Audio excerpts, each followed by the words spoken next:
Hello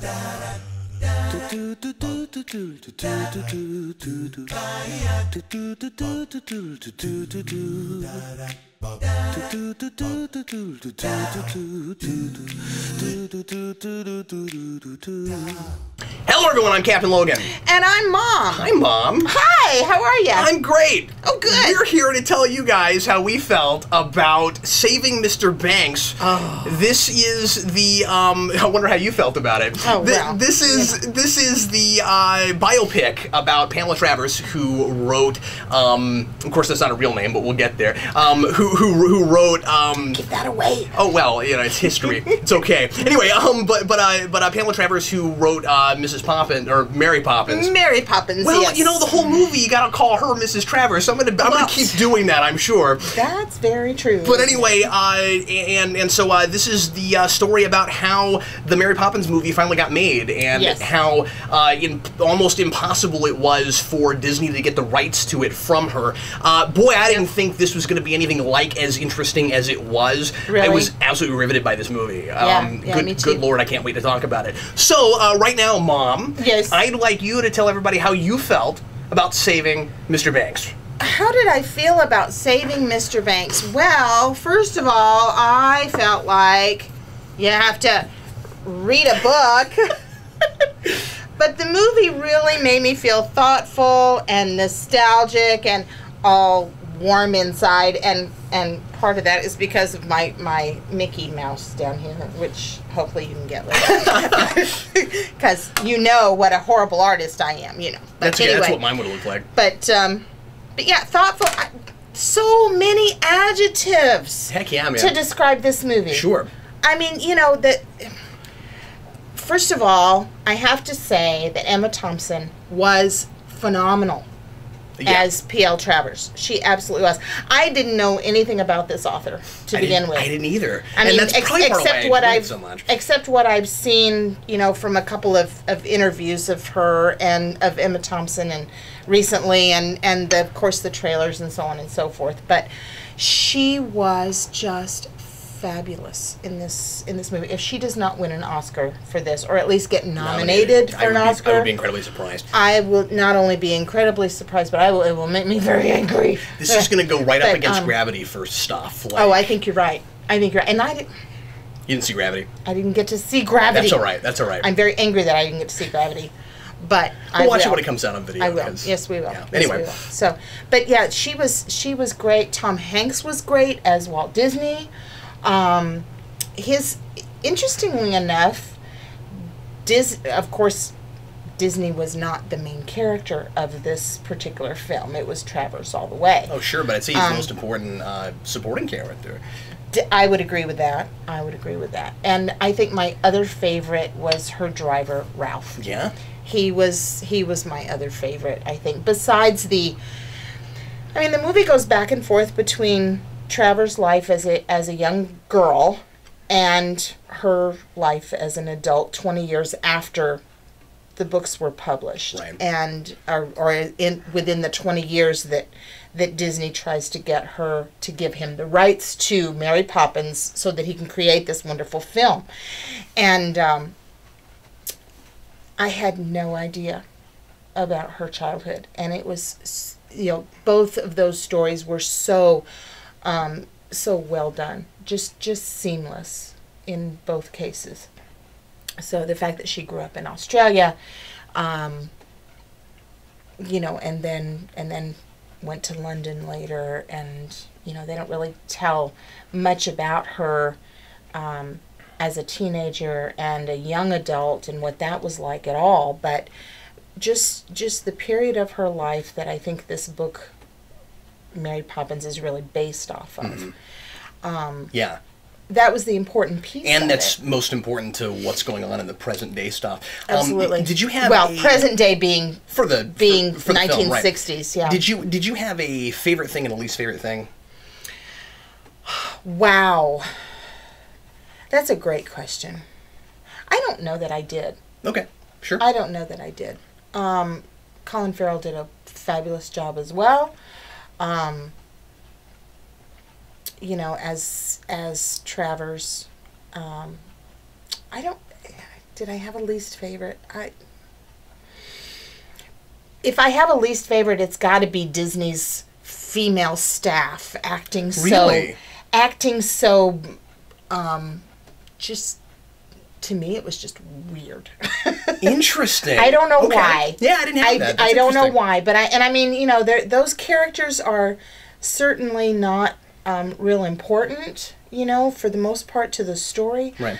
But I guess they were important for the time frame. Right. And if I had another thing that I wished for, it would have been to see more of Disneyland than we saw. Because yeah, I can see that. Because I've never been, and I never got to take you when you were little. So.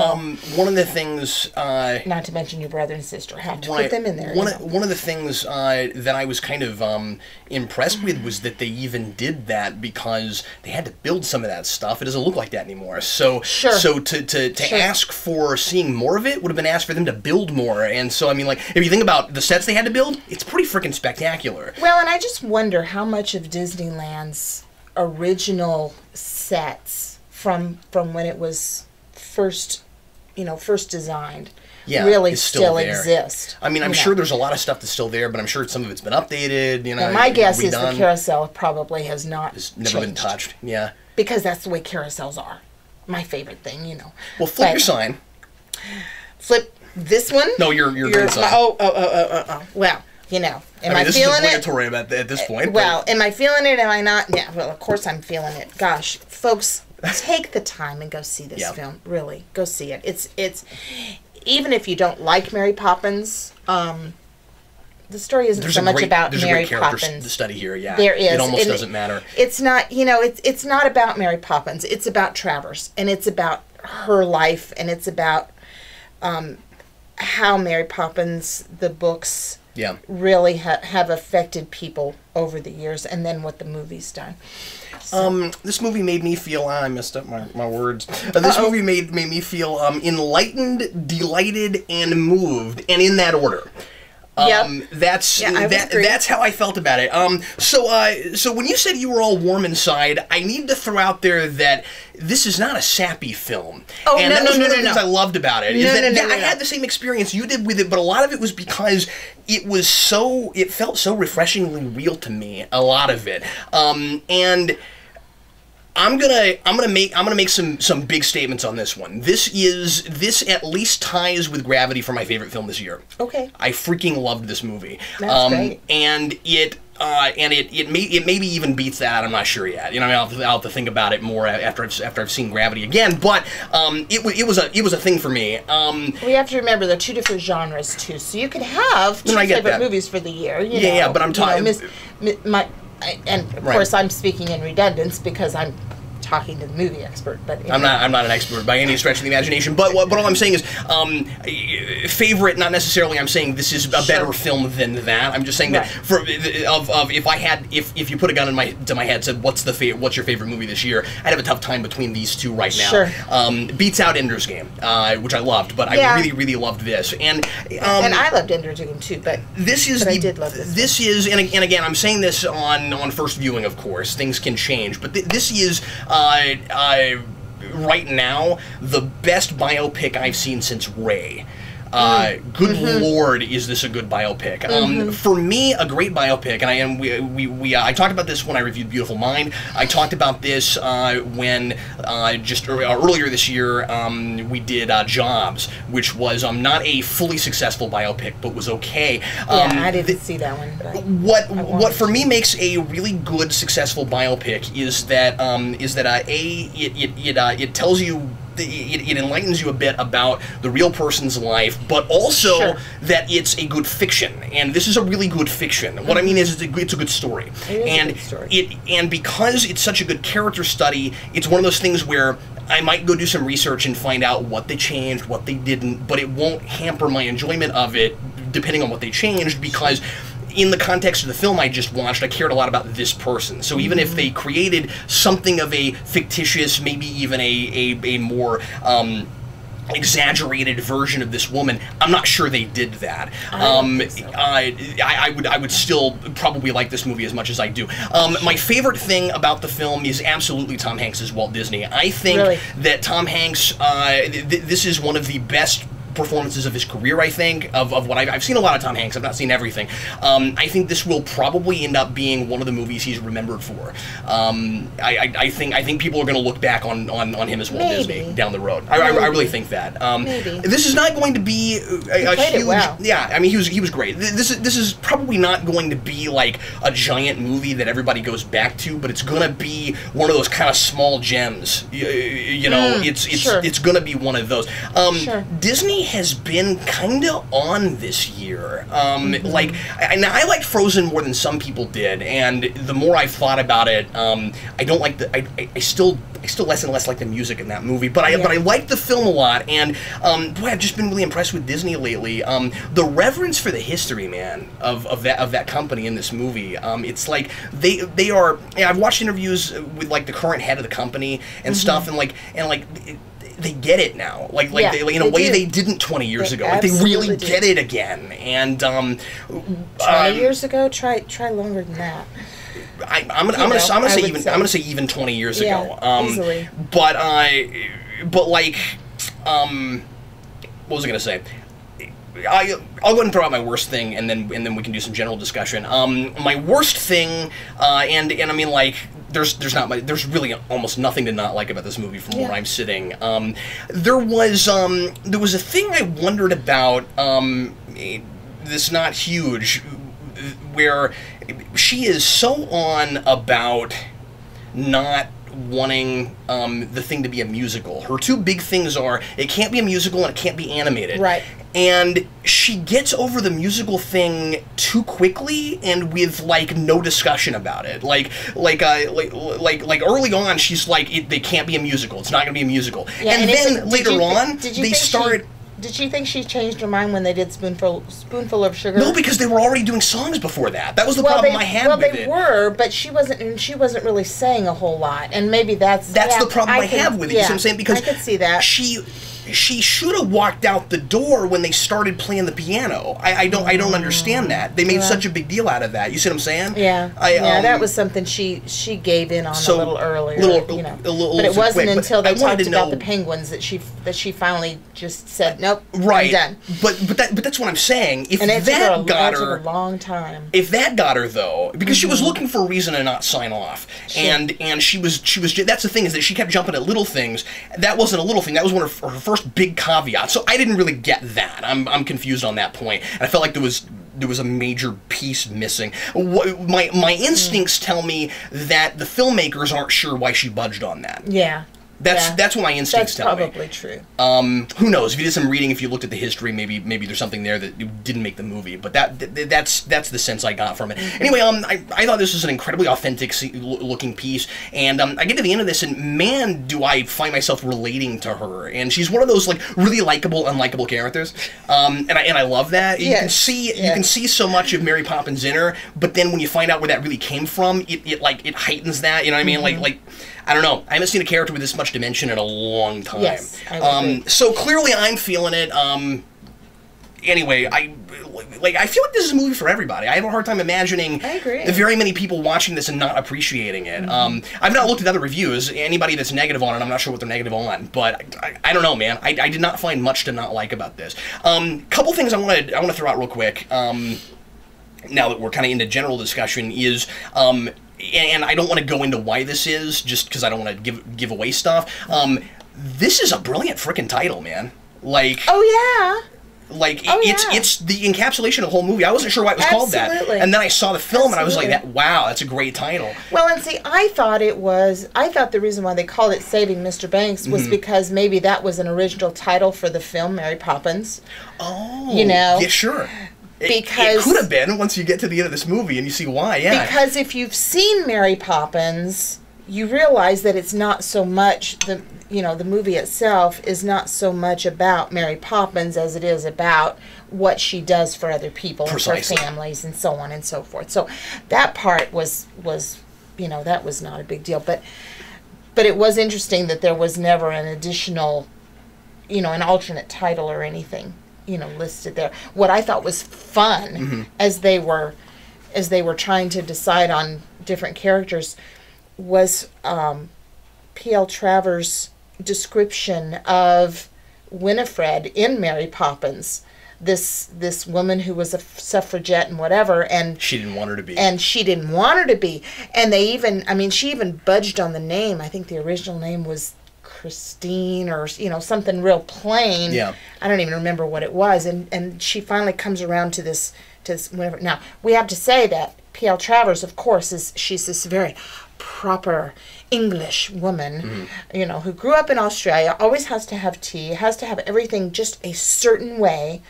She's very staunch and what's the word I'm looking for?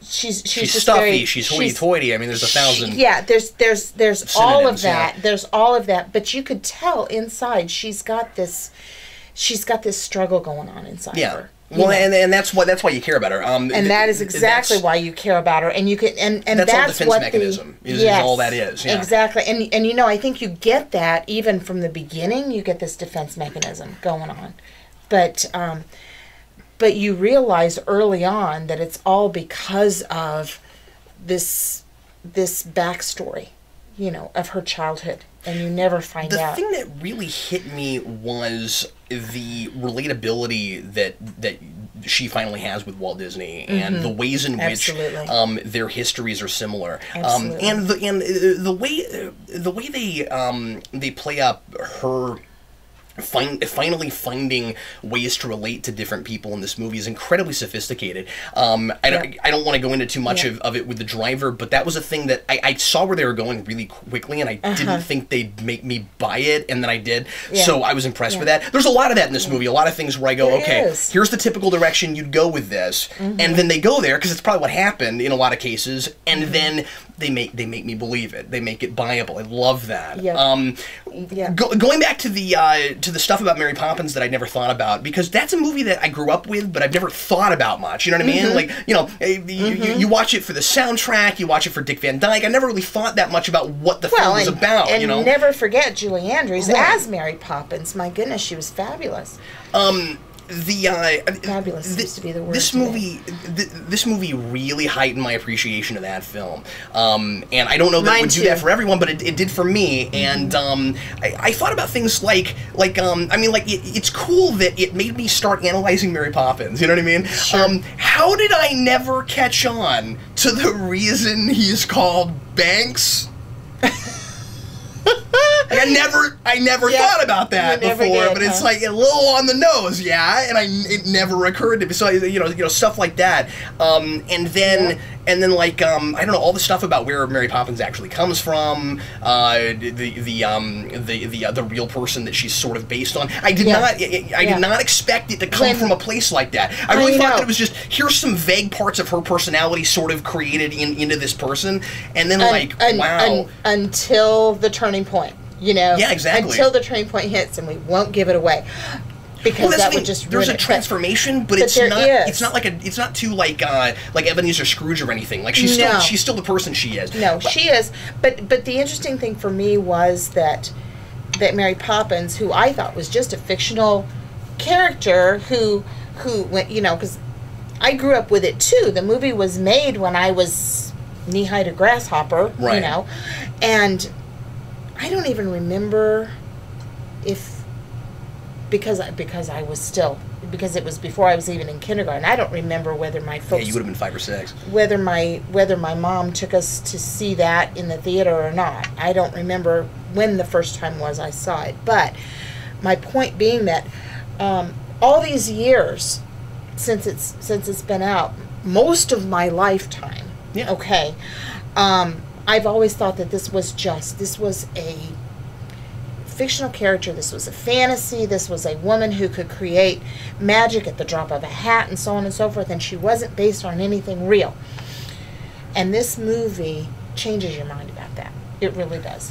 And it has to. Well, like I said, it enlightens you to the fact that to what the facts are. But absolutely. But also you but realize that even the metaphor. There's so much symbolism in that film that you didn't know about. Yes, even the metaphor that Travers uses in this film, in telling Disney right in the beginning that Mary Poppins is family to her. Right. Okay, you don't realize how on the real nose, how like that is. You're right. You know, it's not, and it isn't until an additional character is introduced in the story, who we won't talk about, but because I don't want to give that away. Right. But right down to the drawing that this was the interesting thing for me. You remember she was looking at the sketches of everybody in the film. Right. And she gets to the umbrella with the bird's head. Yeah.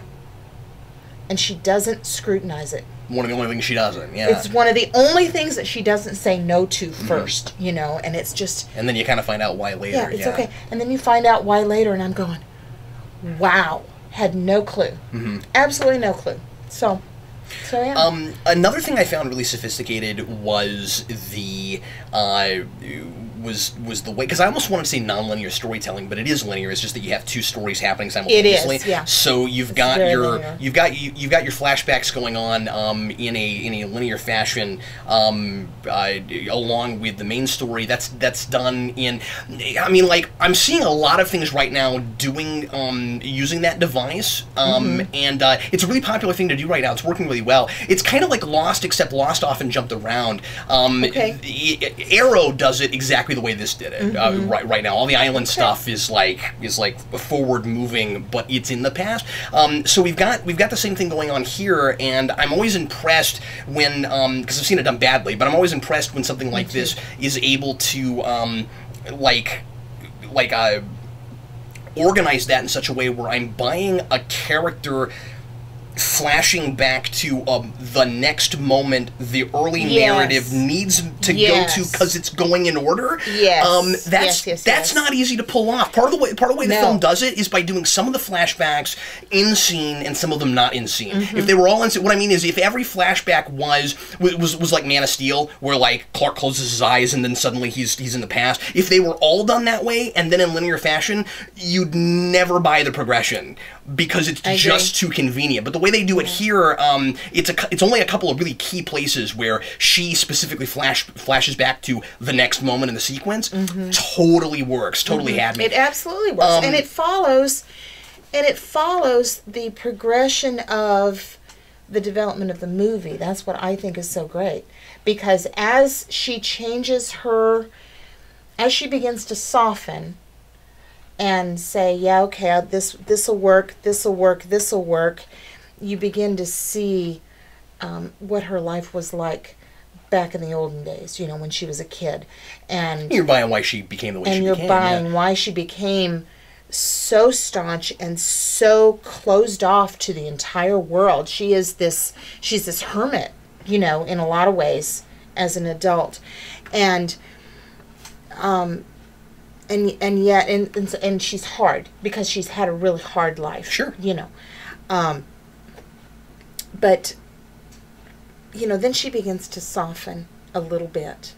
And I think the making of Mary Poppins not only works on the characters in that movie, but of course it's just really obvious that it works on her as well. Yeah, exactly. And that's, I mean... It's really interesting seeing her reaction to the thing she created when you get to the end. Yeah, that's really moving.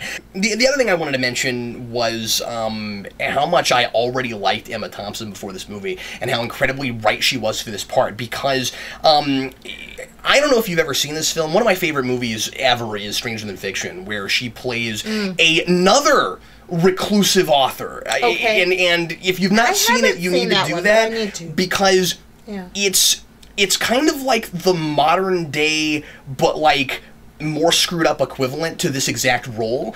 She's a chain smoker, and like she's looking around. She's constantly walking around the city looking for inspiration, and that's in Stranger Than Fiction. That's what I'm saying. Whereas in this film, she's the prim and proper, right? You know, wholesome person who never does anything. But still the same kind of antisocial. But still, yes, absolutely.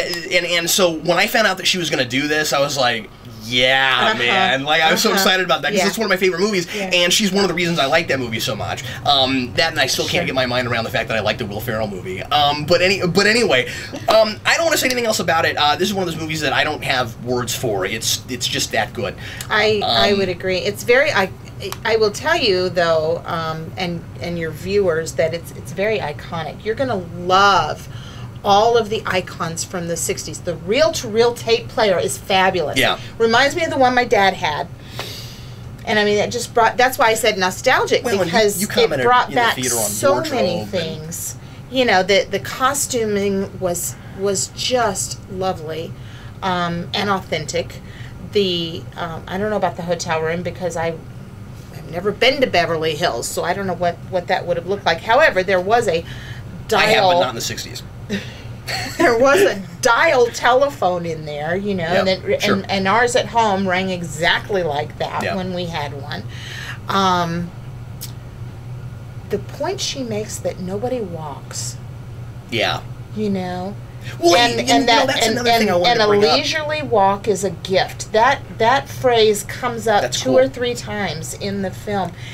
And, you know, it just makes you think. Thanks for bringing that up, because, and this will be the last thing I say, and I was going to be done, but I forgot about that part. Yeah, I found that really poignant. You have a couple. Absolutely. You have a couple of different kind of.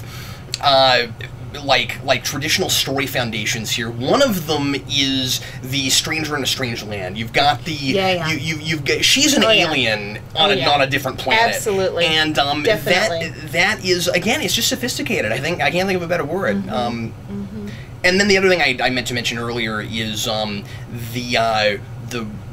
really cool the really cool contrast of these two characters with her and Disney coming to appreciate, to first discover, but at different times, and then appreciate each other's creations. Yes. There is a Mickey Mouse versus Mary Poppins thing going on here. I think you're right. Wow, that's cool. And I think it's done really subtly. It's something I picked up on pretty early, but she comes to have this really subtle, nuanced appreciation for Mickey Mouse. She does. Somewhat, I think, because of, not to get into analysis, but is somewhat because I think of the fact that she, I think deep down had kind of a quick appreciation for how much Disney loved her character. True. And so she, I think after she has that early moment with him, I mean, she's not going to crack. She's a rock that early. She's not going to let him know. But she's surrounded by all this Mickey Mouse stuff, and I think that's the thing that makes her start kind of thinking maybe there's more to appreciate there than just silly cartoon. Well, everybody, thanks as always for watching us review something brand new. And Mom, thanks for coming over again and doing one of these with me. And come again anytime. Anytime. And let's do it again. I'd love it. I'm sure Brandon and I will be with you again next week. There's several movies out right now that we've not gone to yet. I've been on Christmas hiatus and stuff, so haven't gone yet to what's out right now. 47 Ronin is the next thing I'm hoping that we review, and then I'm gonna take Jason to see Walking with Dinosaurs, and we might do a review on that. I don't know yet, but anyway, so more stuff coming your way very soon on Geekvolution. Thanks as always for watching. I'm Captain Logan, and I'm Mom. Thanks, Mom. You're welcome. See you later. Bye.